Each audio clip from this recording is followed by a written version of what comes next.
Hi friends, welcome to our channel. Brahmamudi serial next ఎపిసోడ్లో ఏం జరగబోతోందో ఈ వీడియోలో చూసి తెలుసుకుందాం. రాజ్ కావ్యలు ఇద్దరు ఫారిన్ వెళ్ళిపోతున్నారని గోలగోల చేసిన రుద్రాణి, ధాన్యలక్ష్మి అసలేం జరిగింది అని తెలుసుకోవడానికి ఈ వీడియోని స్కిప్ చేయకుండా ఎండ్ వరకు చూసేయండి. స్వప్న తన గదికి వెళ్ళగానే మా అత్తకి నా మొగుడికి తిక్క కుదిరింది, లేకపోతే మాయమాటలు చెప్పి ఫేక్ లింక్ పంపించి నన్నే మోసం చేస్తారా, నా డబ్బులే 2 లక్షలు కొట్టేస్తారా, నేను కూడా అదే రూట్లో వచ్చి ఆ రాహుల్ని మోసం చేసి 4 లక్షలు కొట్టేశాను. నా 2 లక్షలు వెనక్కి తెచ్చుకున్నదే కాక వాళ్ళ 2 లక్షలు కూడా కొట్టేసి 2 లక్షలు లాభాన్ని పొందాను. ఇప్పుడు చక్కగా ఈ 4 లక్షలతో నేను షాపింగ్ చేసుకుంటాను అని అనుకుంటూ ఉంటుంది. డబ్బులు పోగొట్టుకొని అక్కడ వాళ్ళు ఏడుస్తూ ఉంటారు. వాళ్ళ మొహాలు తలుచుకుంటుంటేనే నాకు చాలా హ్యాపీగా ఉంది. ఈ హ్యాపీనెస్లో ఒక మంచి శారీ కొనుక్కొని ఇంకా హ్యాపీగా ఉండాలి. నా హ్యాపీనెస్ని రెట్టింపు చేసుకొని ఆ శారీని కట్టుకొని మా అత్త ముందు తిరుగుతూ, నీ డబ్బులు కొట్టేసి ఈ శారీ కొన్నాను అత్త అని మా అత్తకి చూపించాలి. అప్పుడు మా అత్త ఫేస్ చూడాలి అని ఊహించుకుంటుంటేనే చాలా సంతోషంగా ఉంది. వెంటనే ఇంప్లిమెంట్ చేసేయాలి అని తన మొబైల్లో శారీ కోసం షాపింగ్ చేయడానికి ఒక మంచి డిజైనర్ శారీని చూస్తూ ఉంటుంది. ఆ తరువాత రాజ్ కావ్యలు ఇద్దరు వాళ్ళ పని పూర్తి చేసుకున్న తర్వాత ఇంటికి వస్తారు. అలా కావ్య ఎలాగైనా ఆయనన్ను అలా ఫైల్స్ మోయమని చెప్పినందుకైనా, నన్ను తక్కువ చేసినందుకైనా సరే నేను పట్టు మరి ఈ 30 రోజుల్లో ఇంగ్లీష్ నేర్చుకొని తీరాలి. ఆయన్నే డామినేట్ చేసేయాలి.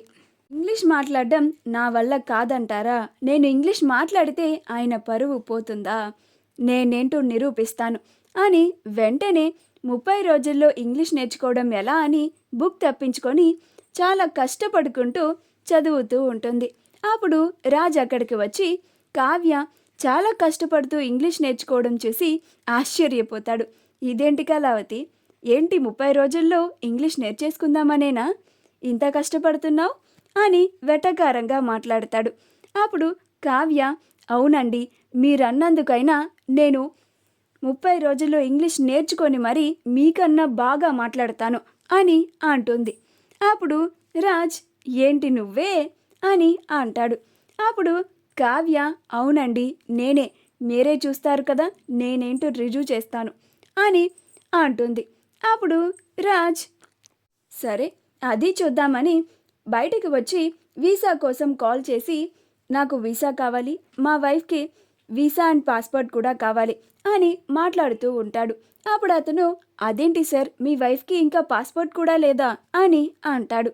అప్పుడు రాజ్, పాస్పోర్ట్ ఏంటి, పాస్పోర్ట్ సైజ్ ఫోటో కూడా లేదు, మర్చిపోయాను, ఆ ఫొటోస్ కూడా తీయించాలి అని మాట్లాడుతూ ఉంటే రుద్రాణి ఒక చాటు నుంచి వింటూ ఉంటుంది. విని ఆశ్చర్యపోతుంది. ఇదేంటి, ఈ రాజ్ కావ్యలు ఇద్దరు కొంప తీసి ఫారిన్ వెళ్ళిపోతున్నారా ఏంటి అని అనుకుంటూ ఉంటుంది. ఆ మహాతల్లి ఏం చేస్తుందో చూద్దామని రాజ్ వాళ్ళ గది వైపు వెళ్తే కావ్య ఇంగ్లీష్ నేర్చుకోవడం చూసి ఇక డౌటే లేదు, వీళ్ళిద్దరూ ఆస్తి తాకట్టు పెట్టి అప్పులు చేసి ఆ డబ్బుల్ని తీసుకొని చక్కగా ఫారిన్ వెళ్ళిపోయి అక్కడ సెటిల్ అయిపోదాం అనుకుంటున్నట్టున్నారు. వెంటనే ఈ విషయాన్ని ధాన్యలక్ష్మికి చెప్పాలి అని నేరుగా ధాన్యలక్ష్మి దగ్గరికి వెళ్తుంది. అక్కడికి వెళ్ళి, ధాన్యం ఘోరాలు జరిగిపోతున్నాయి అని అంటుంది. అప్పుడు ధాన్యలక్ష్మి, ఏమైంది రుద్రాణి అని అంటుంది. అప్పుడు రుద్రాణి, మార్నింగ్ రాజ్ కావ్యలు ఇద్దరూ కలిసి 3 నెలలు గడువెందుకు అడిగారో తెలుసా నీకు అని అంటుంది. అప్పుడు ధాన్యలక్ష్మి, మన అడిగిన ప్రశ్నలకి సమాధానం చెప్పడానికి అడిగారు అని అంటుంది. అప్పుడు రుద్రాణి, నువ్వు కూడా అందరిలాగా అమాయపు గొర్రెలాగా తలాడించావు కాబట్టే వాళ్ళిద్దరూ కలిసి అందరితో పాటు మనల్ని కూడా మోసం చేస్తున్నారు అని అంటుంది. అప్పుడు ధాన్యలక్ష్మి, మోసం చేయడమేంటి రుద్రాణి అని అంటుంది.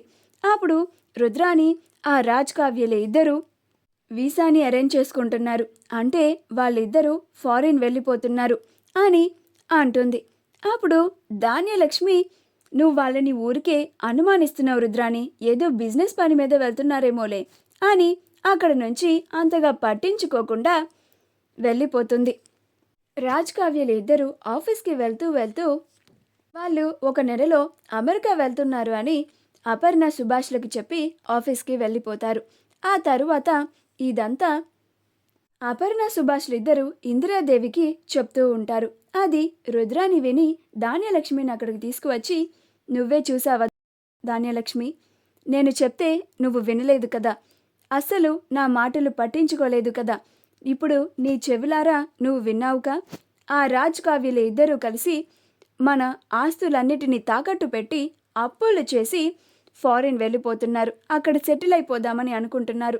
ఇక్కడ మనకి మాత్రం ఆస్తి దక్కనివ్వకుండా చేసి వాళ్ళు మాత్రం డబ్బునంతా తీసుకుపోయి అక్కడ సెటిల్ అయిపోతున్నారు అని అంటుంది. అప్పుడు అపర్ణ మాటలు జాగ్రత్తగా రాని రుద్రాణి అని అంటుంది. అప్పుడు రుద్రాణి నేనేం తప్పుగా అన్నానొదినా అని అంటుంది. అప్పుడు అపర్ణ రాజ్ కావ్యలు ఇద్దరు అమెరికా వెళ్తున్నారనే విషయం నిజమే, కానీ నువ్వనుకున్నట్లుగా వాళ్ళ ఆస్తులన్నిటినీ తాకట్టు పెట్టి అప్పులు చేసి ఇద్దరు అక్కడ సెటిల్ అయిపోవడానికి వెళ్ళడం లేదు అని అంటుంది. అప్పుడు రుద్రాణి మరెందుకు వెళ్తున్నారు అని అంటుంది. అప్పుడు అపర్ణ వాళ్ళిద్దరూ ఏదో బిజినెస్ పని మీద వెళ్తున్నారు అని అంటుంది. అప్పుడు ధాన్యలక్ష్మి బిజినెస్ పని మీద ఫారిన్ వెళ్తున్నారా, ఎప్పుడు బావగారు మా ఆయన కూడా ఇలా ఫారిన్ వెళ్ళలేదే అని అంటుంది. అప్పుడు రుద్రాణి ఏమో ధాన్యలక్ష్మి, మన కళ్ళు గప్పి ఇలా బిజినెస్ పని మీద వెళ్తున్నామని డబ్బులన్నీ తీసుకొని ఫారిన్ వెళ్ళిపోయి అక్కడ సెటిల్ అయిపోదామని అనుకుంటున్నారేమో, ఎంతైనా వీళ్ళంతా ఒకటే కదా అని అంటుంది. అప్పుడు సుభాష్ రుద్రాణి అని అంటాడు. అప్పుడు ధాన్యలక్ష్మి రుద్రాణి అన్న దాంట్లో తప్పేముంది బావగారు, అలా కూడా జరుగుతూ ఉండొచ్చు కదా, మాకు తెలియకుండా మీరెన్ని చేయట్లేదు అని అంటుంది. అప్పుడు సుభాష్ ఏంటమ్మా ధాన్యలక్ష్మి, నువ్వు కూడా ఈ రుద్రాణితో కలిసి ఇలా తయారయ్యావేంటి, నువ్వు కూడా మన రాజ్ కావ్యలని అనుమానిస్తున్నావా అని అంటాడు. అప్పుడు ధాన్యలక్ష్మి అనుమానించక తప్పడం లేదు బావగారు, మా ఆస్తి వాటా మాకు దక్కనివ్వడం లేదు కదా అని అంటుంది. అప్పుడు సుభాష్ నిన్ననే కళ్యాణ్ వచ్చి నాకు ఆస్తి ముఖ్యం కాదు బంధాలే ముఖ్యం అని చెప్పినా కూడా నీకింకా ఆస్తి మీద ఆశ పోలేదా అమ్మా అని అంటాడు. మా వీడియో కనుక మీకు నచ్చినట్లయితే లైక్ చేయండి, షేర్ చేయండి, మా ఛానల్ని సబ్స్క్రైబ్ చేసుకోండి, పక్కనే ఉన్న బెల్ ఐకాన్ని క్లిక్ చేయడం మాత్రం మర్చిపోకండి.